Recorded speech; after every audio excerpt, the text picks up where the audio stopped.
All right, shalom, shalom. First off, give all praise, honor, and glory unto Yahweh by Hashem Yahushai, by Hashem Rakar Double honors to the apostles and the elders of GMS. Salutes and honors to the elect, all the brothers across the four corners who are enduring in truth and sincerity, all the men and the women who follow. So, this is Brother Karatazar coming back at you with another lesson. Lord's word is edifying. As you can see, it's entitled Race It, Race It. Okay, and that's in reference to the scripture here in Psalms 137 and 7. I'm going to read the whole chapter, but the point starts at 7, and Lord's word is edifying. So this is Psalms 137 and 1. It says, by the rivers of Babylon, there we sat down, yea, we wept when we remembered Zion. And this is really a twofold um, chapter because, of course, it's referencing, um, when the children of Jerusalem, when the southern kingdom were captured and taken into captivity by Nebuchadnezzar. Okay, but it also represents us in these times. So, when it says, we wept when we remember Zion, you know, here in America, we just want to go home. We're tired of America, and as the scriptures say that they should wear out the saints. The saints are worn out. We just want to go home. It says we hanged our harps upon the willows in the midst thereof, for there they carried us away captive, and required us. It's like for there they that carried us away captive required of us a song, and that's reminiscent of slavery. Where they wanted Jake to sing those so-called Negro spirituals. That's where you get swing low, sweet chariot, coming forth to carry me home. This was just speaking about our salvation. A chariot swinging low and beaming us up, bringing us home. So it was the same, and back in those times and back in that captivity. It says, and they that wasted us required of us mirth, saying, sing us one of those songs of Zion. Right? They wanted us to do a minstrel show. Let me see if I can look that up real quick.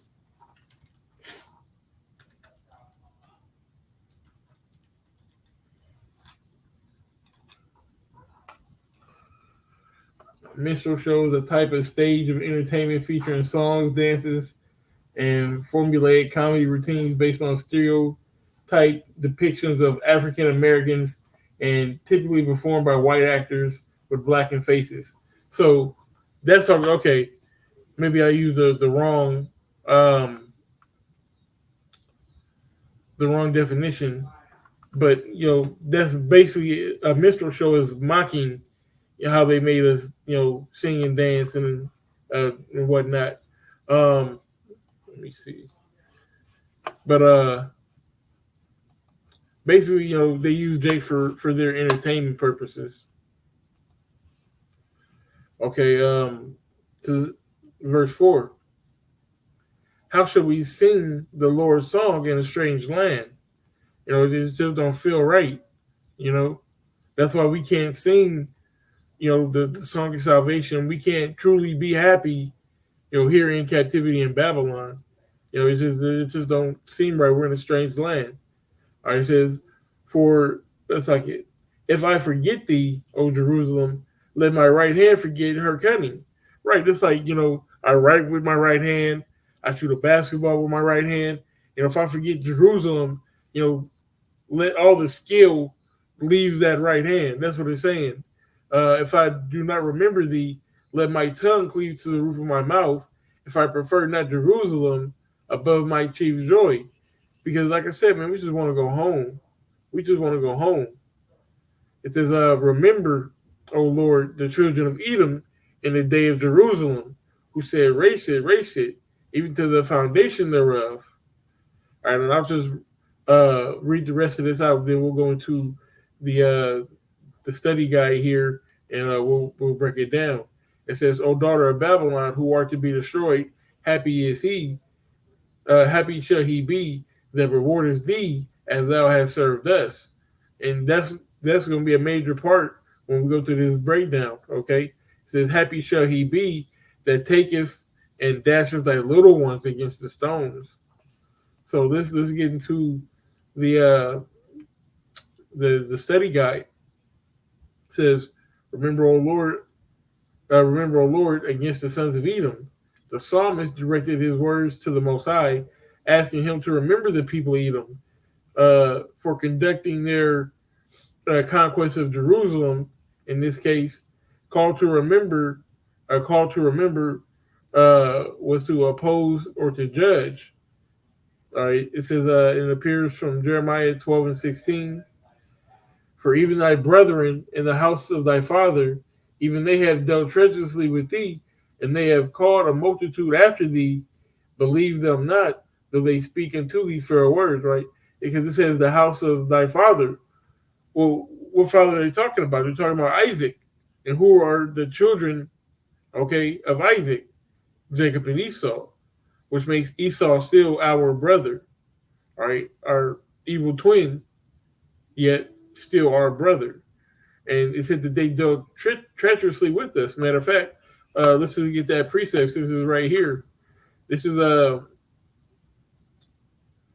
Isaiah 33 and 1. It says, woe to thee that spoilest, and thou was not spoiled, and dealest treacherously, and they dealt not treacherously with thee.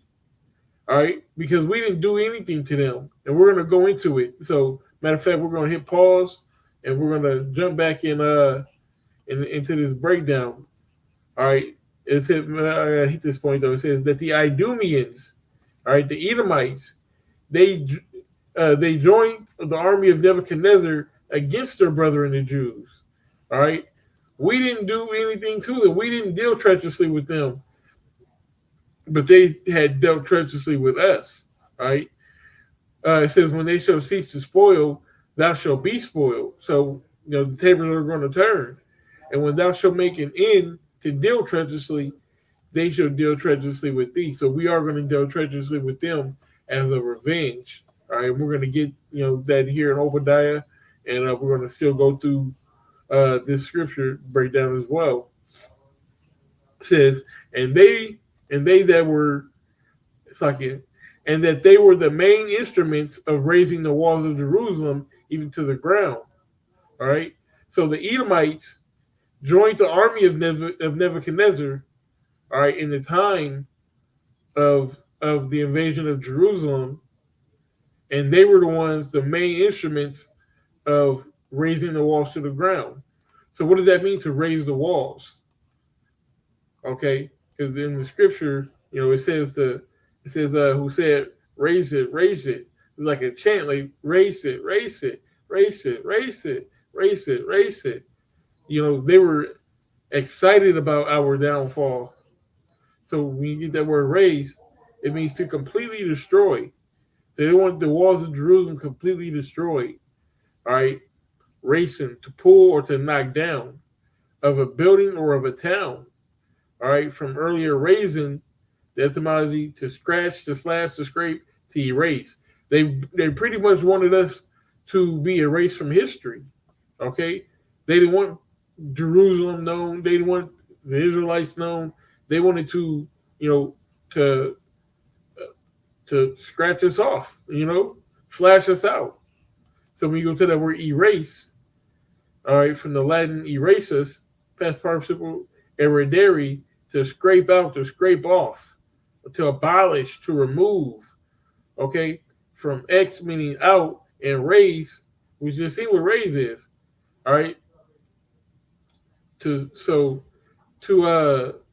scrape out, all right,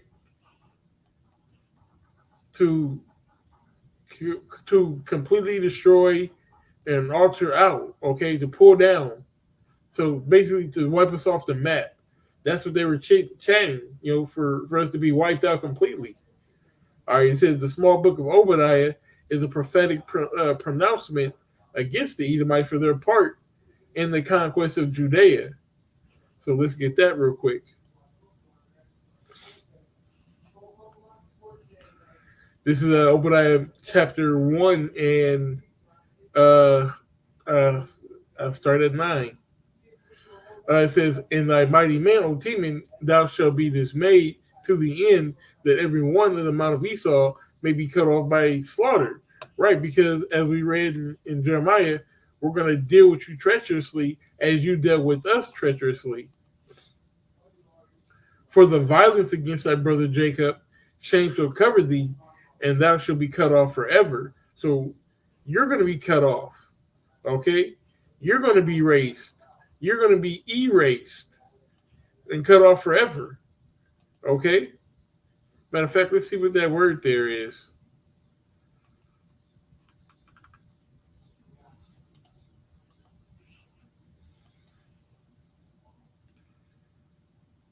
Karath. It says to cut, to be cut down. What word is over here? So that we have some foundation. Okay, it's a different word.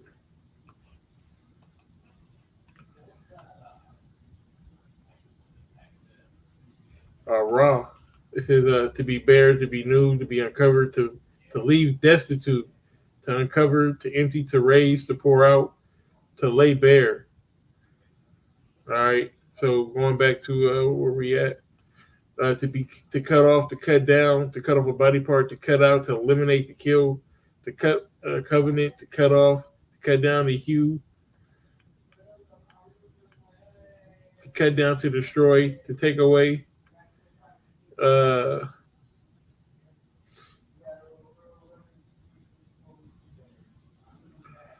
yeah, that's pretty much it.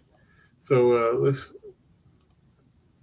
verse 11. It says, "In the day that thou stoodest on the other side, in the day of that the strangers carried away captive his forces, and foreigners entered into his gates, and cast lots upon Jerusalem, even thou was one of them." Right, because like we read over here, it said that that they were one of them. They had joined themselves to the army to the army of Nebuchadnezzar. Okay, it says, "But thou should not have looked in the day of thy brother in that day that he became a stranger. Neither should thou have rejoiced over the children of Judah in the day of their destruction. Neither should thou have spoken proudly in the day of distress." So, they spoke proudly, race it, race it. They helped literally knock down the walls, and what else? "Thou should not have entered into the gate of my people in the day of their calamity. Yea, thou shouldst not have looked on their affliction in the day of their calamity, nor have laid hands on their substance in the day of their calamity, because they also looted us." Okay, that's all part of a raid, all part of uh, sacking the city. You're going to take your spoils, and they were there taking spoils. It says, "Neither should thou have stood in the crossway to cut off those of his that did escape," because you did have people who tried to escape the city, but Esau would hunt them down, track them down, kill them, or as it says, "Thou have delivered those up." It's like those that thou hast delivered up those of his hand. It's like, let me slow down. "Neither shouldst thou have delivered up those of his that did remain in the day of distress." So for all of that, it says, "For this is the end time prophecy. For the day of the Lord is near upon all the heathen, as thou hast done, it shall be done unto thee. Thy reward shall return upon thy head." So, like we read over here, you dealt treacherously with us, so we're going to deal treacherously with you. You spoiled us, so we're going to spoil you. You did all these terrible things. Let's keep reading about those terrible things. All right, it says, race it to its very foundation. The Edomites were a sister nation of Israel, having descended from Esau, the brother of Jacob. They should have supported and sympathized with Jerusalem when the Babylonians came against it. Instead, they enjoyed Jerusalem's agony and wanted the city to be completely destroyed. The word foundations implies more then the actual foundation of the walls of Jerusalem, it also pertains to the Most High's established order and creation and his rule and his election of people.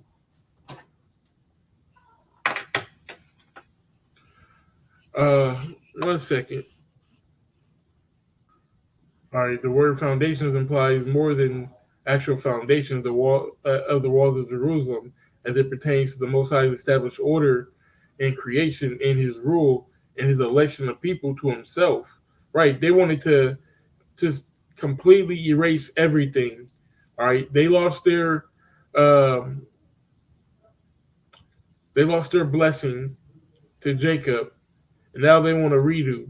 All right, so when Nebuchadnezzar came and sacked the city, they seen it as their opportunity to, completely, you know, do away with us. It says the Edomites were hoping for the destruction of the foundation of Yahweh's rule on earth. It says it's horrible for the neighbors to be enemies, worse for them to show their enmity in times of great affliction. Worst of all, for neighbors to egg others onto malicious deeds. It says, "O daughter of Babylon, who art to be destroyed." Right now, this is talking about America. All right, because it says to future generations. All right, so we know that old Babylon was destroyed. We know that we're in the daughter of Babylon. That's what's old daughter of Babylon. You know, which is America. You says giving them notice that they themselves will be destroyed in the Most High's judgment, because America is going to be destroyed. All right, America being the daughter of Babylon, the new burden, the new captivity that the Israelites are in. It says it is interesting that the psalmist did not make his prayer to the Most High as he did regarding Edom in the previous verse. Perhaps he regarded the judgment of Babylon to be so certain that it did not need his prayer. Right, because Babylon is going down, and we still pray that Babylon goes down, sooner and sooner, and it's getting near every day, and we still pray that Babylon goes down, but it's for certain that Babylon's going to go down, because the scripture says what? None of these shall fail. None of these prophecies are going to fail. All right, it says, happy the one who repays you as you have served us. This is a blessing on the ones who bring judgment against the Babylonians, right? Lord's will, that's the men of the Lord. It says, in judgment corresponding to what the Babylonians served into the judgment, it's like it served into Jerusalem and Judea, right? There's ample evidence that to dash in pieces their little ones was common enough sequel to the heathen victory, and that Babylon had been in no mood for restraint at the fall of Jerusalem. So everything that they did to us, we're going to do to them. All right, it says the awful blessing is understood in the light of the previous line. No doubt the singer had seen this done to the little ones, dashing the little ones against the stones. So everything that had been done to us is going to be done unto them. All right, as the scripture says, double into double according to their works. All right, they cut the day of field to them double. All right, so just something that I found and thought it was interesting. Wanted to do a lesson. Lord's will, you were edified, and I want to give all praise, honor, and glory unto Yahweh, by Hashem Yahweh Shai, by Hashem Rakar Double honors to the apostles and the elders of GMS. Salutes and honors to the elect, all the brothers from the four corners who are enduring the truth and sincerity, all the men and women who follow. Shalom.